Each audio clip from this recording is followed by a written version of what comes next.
कहानी शुरू होती है और हमें पता चलता है कि इजिप्ट के पिरामिड्स पे काफी सदियों से एक कर्स मौजूद होता है और जो भी इंसान इन मकबरों को छेड़ा करता था उसका अंजाम अच्छा नहीं होता था और वो हमेशा से इस कर्स का शिकार हो जाता था। इसीलिए बहुत से साइंटिस्ट, रिसर्चर्स और आर्कियोलॉजिस्ट इन पिरामिड से दूर ही रहा करते हैं। बेसिकली आर्कियोलॉजिस्ट उनको कहा जाता है जो पुरानी इमारतें, खंडर पे रिसर्च किया करते हैं। लेकिन बहुत से सालों के बाद आर्कियोलॉजिस्ट को नासा की मदद से एक ऐसी पिरामिड का पता चलता है जो जमीन के अंदर हजारों मीटर था। यानी कि जमीन के अंदर इस पिरामिड ने अपनी ही एक दुनिया बनाई होती है। और इस पिरामिड की अजीब बात यह थी कि ये पुराने होने के साथ साथ अपनी शेप के लिहाज से भी मुनफरिद था। यानी कि बाकी पिरामिड तो 4 साइडेड हुआ करते थे, लेकिन इस पिरामिड्स की सिर्फ 3 साइडें थी। इस डिस्कवरी से लोगों को आइडिया होने लग जाता है और वो इस पिरामिड को जानने की ख्वाहिश रखते हैं। लेकिन इजिप्ट में रहने वाले लोग इन पिरामिड्स पे रिसर्च होना नहीं देख सकते क्योंकि वो इस कर्स पर बिलीव रखते हैं। वो यकीन रखते हैं कि अगर इन पिरामिड्स को छेड़ा गया या इनमें दाखिल हुआ गया तो एक खतरनाक किस्म का कर्स आ सकता है। कर्स से मुराद कोई नागहानी आफत और जिसको इंसान नहीं रोक पाएगा। और इसी चीज को रोकने के लिए इजिप्ट में रहने वाले लोग प्रोटेस्ट करते हैं, सड़कों पर निकल आते हैं ताकि इन पिरामिड्स को ना छेड़ा जाए। लेकिन आर्कियोलॉजिस्ट की टीम साइंस पर बिलीव रखती है और वो अपनी गवर्नमेंट से इस चीज की इजाजत ले लेती है और बिल आखिर इजाजत मिलने के बाद वो लोग पिरामिड के पास खुदाई शुरू कर देते हैं। बेसिकली इस आर्कियोलॉजिस्ट टीम में 5 मेंबर होते हैं और इस टीम को लीड करने वाले का नाम डॉक्टर माइल्स है। डॉक्टर माइल्स के अलावा उनकी बेटी नोरा भी इस टीम में होती है और बहुत से दूसरे मेंबर्स भी। ये पूरी टीम बहुत एक्साइटेड होती है और इनके पास एडवांस इक्विपमेंट्स भी मौजूद होते हैं। जमीन के अलावा इनके पास सैटेलाइट सपोर्ट भी अवेलेबल होती है जो कि नासा प्रोवाइड कर रहा होता है। अब खुदाई हो रही होती है, डिगिंग जारी रखते हैं। जब एक वर्कर खुदाई कर रहा होता है तो एकदम से उस पिरामिड के अंदर से एक गैस निकलती है जो कि जहरीली होती है। ये गैस वर्कर के मुंह पे और जिस्म पर आ जाती है जिसकी वजह से उस वर्कर की जान चली जाती है। इस वर्कर की मौत से बाकी वर्कर्स भी डर जाते हैं क्योंकि उन्होंने इस कर्स के बारे में सुना होता है और वो इस कर्स पर और भी यकीन करने लगते हैं कि हमें इन पिरामिड से दूर रहना चाहिए। लेकिन डॉक्टर माइल्स,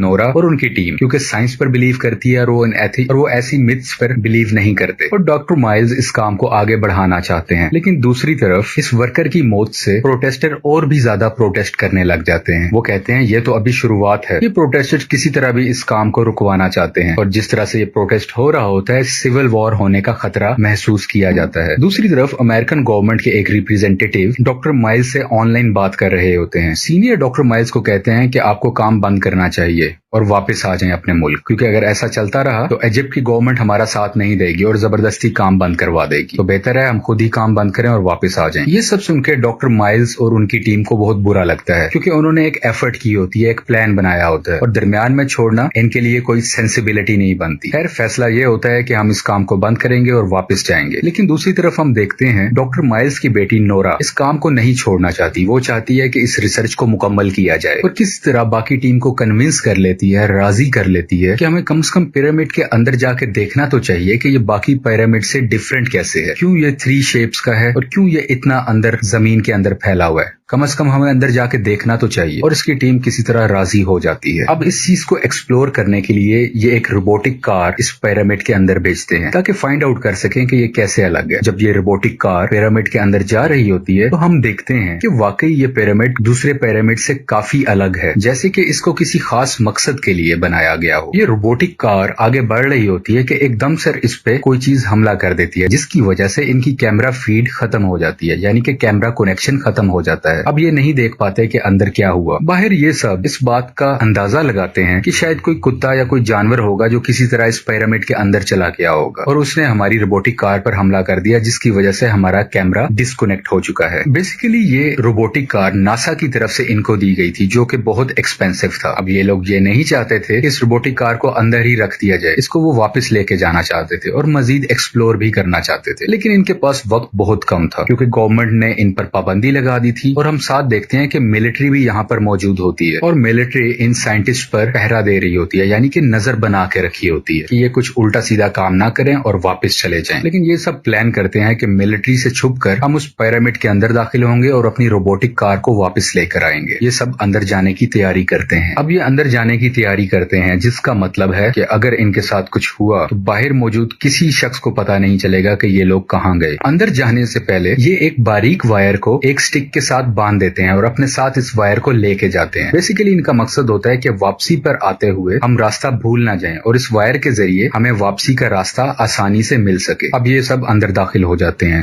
अंदर बढ़कर ये थोड़ा आगे ही जाते हैं तो इन्हें एक जैसे 3 रास्ते नजर आते हैं और एक रास्ता ऊपर की तरफ जा रहा होता है। इस ऊपर जाने वाले रास्ते पर पुराने जमाने के इजिप्शियन हथियार भी पड़े होते हैं, यानी कि ये वो वेपन्स होते हैं जो इजिप्शियन पुराने वक्तों में इस्तेमाल किया करते थे। और यही बातचीत के दरमियान नोरा को ये पता चलता है कि उसके फादर यानी कि डॉक्टर माइल्स, उनकी वायर टूट चुकी है, क्योंकि ये बहुत परेशानी की बात है, क्योंकि वो जिस रास्ते से आए थे उसी तरह के 3 रास्ते और भी वहाँ मौजूद होते हैं और अगर ये वायर कट चुकी है तो वापस जाने के लिए उनके लिए बहुत बड़ा मसला होने वाला है। बेसिकली वो वायर सिर्फ डॉक्टर माइल्स ने ही अपने साथ अटैच की होती है, क्योंकि उनकी वायर भी टूट चुकी है तो अब इनके पास कोई क्ल्यू नहीं है कि हमें किस रास्ते पर वापस जाना है। खैर ये इन तीनों रास्तों की तरफ आते हैं और इन तीनों रास्तों पे डिफरेंट किस्म के सिंबल्स बने होते हैं। ये सब चांस लेकर एक रास्ते की तरफ चल पड़ते हैं और ये काफी देर उसी रास्ते पर चलते रहते हैं, लेकिन इन्हें कोई रोशनी नजर नहीं आती, जिससे इनको ये मालूम होता है कि ये रास्ता जो हमने पिक किया था ये बिल्कुल गलत है, बल्कि ये बाहर की तरफ नहीं जा रहे होते, ये तो पिरामिड के अंदर मजीद दाखिल हो रहे होते हैं। और चलते चलते ये एक ऐसी जगह पर पहुंचते हैं जो एक बड़ा सा हॉल था और वहां पर इन्हें अपनी टूटी हुई रोबोटिक कार भी नजर आती है और उसी वक्त उस हॉल की छत से पत्थर गिरने लग जाते हैं, जिसकी वजह से जमीन टूट जाती है और ये सब लोग भी नीचे की तरफ गिरने लग जाते हैं। इनका एक साथी भी जख्मी हो जाता है। डॉक्टर माइल्स, नोरा और इनकी टीम अपने साथी को निकालने की कोशिश तो करते हैं लेकिन नाकामयाब रहते हैं। डॉक्टर माइल्स प्लान करते हैं कि हमें अपने जख्मी साथी को किसी तरह भी बचाना होगा और इन्हीं का एक टीम मेंबर ऊपर चढ़ रहा होता है कि सामने से एक जानवर आता है और इसको अपना पंजा मारकर जख्मी कर देता है, जिस वजह से ऊपर चढ़ने वाली टीम मेंबर जख्मी होकर नीचे गिर जाती है और सब मायूस होते हैं कि शायद हम बुरी तरह से इस खंडर में फंस चुके हैं। यहीं पर इन्हें एक पत्थरों से बना हुआ दरवाजा भी नजर आता है। क्योंकि ये आर्कियोलॉजिस्ट टीम है तो ये इन सिंबल्स को पढ़ सकती है। जब वो इन सिंबल्स को पढ़ते हैं तो उस पर लिखा होता है डेंजर, खतरा, और इन सिंबल से ये मेंशन होता है कि इस दरवाजे को ना खोला जाए। सब लोग बहुत डरे हुए होते हैं और ये सब यहाँ से निकलना भी चाहते थे, तो वो उस सिंबल्स को इग्नोर करते हैं कि इस पे क्या लिखा हुआ है और वो उस दरवाजे को खोलने की कोशिश करने लग जाते हैं। बिलो आखिर ये लोग दरवाजा खोल लेते हैं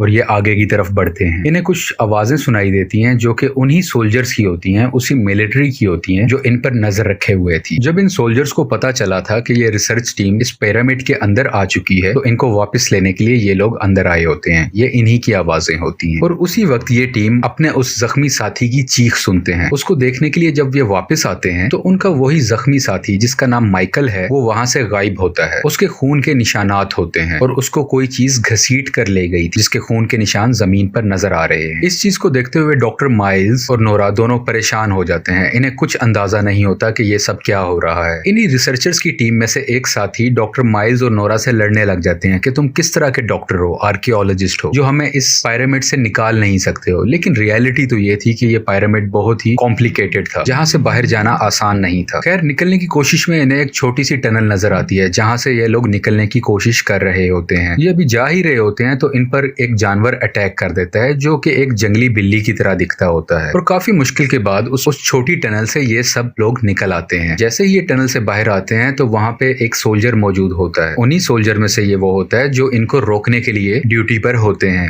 और मदद करने वाले सोल्जर को भी मार दिया जाता है। कहानी का प्लॉट ट्विस्ट हमें तब पता चलता है कि ये सब वाकयात हो क्यों रहे होते हैं इस पिरामिड के अंदर। मूवी के राइटर हमें ये बताना चाहते हैं कि इस पिरामिड के अंदर एनोबिस रहता है। बेसिकली ग्रीक मिथोलॉजी में एनोबिस एक गॉड होता है जिसको किसी वजह से निकाल दिया जाता है हेवन के अंदर से, और अब ये पिरामिड एनोबिस की रिहाइश है, यानी कि एनोबिस यहाँ पर रहता है। एनोबिस भी एक गॉड था जिसको सजा के दौर पर हेवन से निकाल दिया गया था और अब ये पिरामिड एनोबिस की जेल है और इस जेल में जो भी आता है एनोबिस उसको मार दिया करता है। लेकिन मारने के पीछे भी एक वजह है। एनोबिस इस जेल से यानी कि इस पिरामिड से इसलिए निकल पाएगा, तब ही निकल पाएगा जब वो एक ऐसे इंसान को ढूंढ लेगा जिसका दिल और उसकी सोल यानी कि उसकी रूह दोनों बैलेंस में हो, वो इंसान नेक हो। जिस दिन एनोबिस को ऐसा इंसान मिल गया तो वो अपनी सजा से आजाद हो जाएगा और इसीलिए वो हर इंसान को मारकर एक तराजू में रखता था। तराजू की एक साइड पर दिल और दूसरी साइड पर उसकी रूह, वो इसको बैलेंस करता था ताकि उसे मालूम हो सके कि ये इंसान अच्छा है या बुरा, क्योंकि अब तक जितने भी लोग इस पिरामिड में आए होते हैं वो सब लोग बुरे होते हैं और एनोबिस अभी तक अपनी जेल से यानी कि पिरामिड से आजाद नहीं हुआ होता। और आहिस्ता आहिस्ता डॉक्टर माइल्स और उनकी टीम के तमाम मेंबर्स इसी पिरामिड में मरने लड़ने लग जाते हैं। एनाबिस डॉक्टर माइल्स को भी मार देता है। जब उसकी रूह और उसके दिल को बैलेंस किया जाता है तो एनाबिस इसको भी नेक नहीं पाता। और एंड पर हम देखते हैं डॉक्टर माइल्स की बेटी नोरा जो रोशनी के बहुत करीब होती है, यानी कि इस पायरामिड की टनल के बिल्कुल एंड पर होती है और वो बिल्कुल बाहर जाने ही वाली होती है। तो उसे एक लड़का वहां दिखाई देता है, एक कम उम्र का लड़का। नोरा बहुत थक चुकी होती है, वो बहुत मुश्किल से आगे बढ़ रही होती है। शायद वो लड़का उसकी मदद कर रहा है बाहर निकलने में, लेकिन उसी वक्त एनाबिस आके नोरा और उस लड़के को भी मार देता है और कहानी यहीं पर खत्म हो जाती है। आपको एक्सप्लेनेशन पसंद आए तो प्लीज लाइक और सब्सक्राइब करें। इसके अलावा आप हमारी दूसरी वीडियोस भी हमारे चैनल पर देख सकते हैं।